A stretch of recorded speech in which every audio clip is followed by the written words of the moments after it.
Lino Rizzo, presidente ANA, Padova e Rovigo. Cerchiamo di fare un po' da pacere noi di Padova con ciò che è accaduto in Vittorio Veneto. Si stanno scrivendo pagine e pagine, addirittura è stato scomodato il vescovo di Vittorio Veneto. Insomma, basta.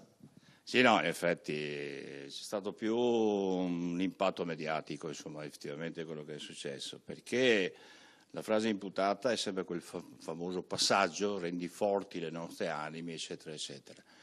Che bisogna dire che se si va, diciamo, a soffermarsi su questa frase, invece la preghiera della Pino bisogna leggere in toto praticamente, perché le nostre armi oggi come oggi, siccome è una preghiera esclusivamente dell'Associazione Nazionale Alpini, è una preghiera che parla principalmente di tre cose.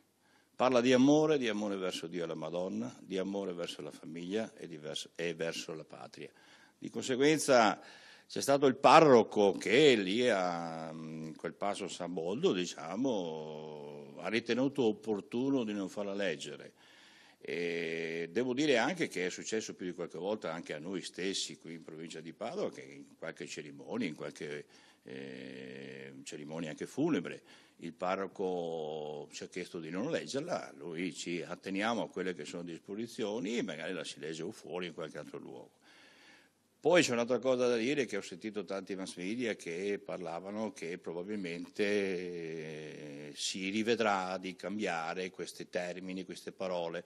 Io dico solo una cosa, quella è l'unica preghiera che noi abbiamo, una preghiera che è stata coniata da circa 80 anni, di conseguenza è la nostra preghiera, il nome stesso lo dice e naturalmente senz'altro l'ANA assolutamente non verrà cambiata una virgola, anche perché le nostre armi, quando si dice rendi forti le nostre armi sono quelle del ricordo, della memoria, della solidarietà, del volontariato, dell'ambiente e questi diciamo, argomenti li portiamo quotidianamente all'interno delle scuole, che siamo impegnati quasi quotidianamente per portare quello che è la nostra politica associativa che riversiamo tutti i giorni, ma soprattutto portiamo nelle scuole diciamo, quello che è il contesto e la pace.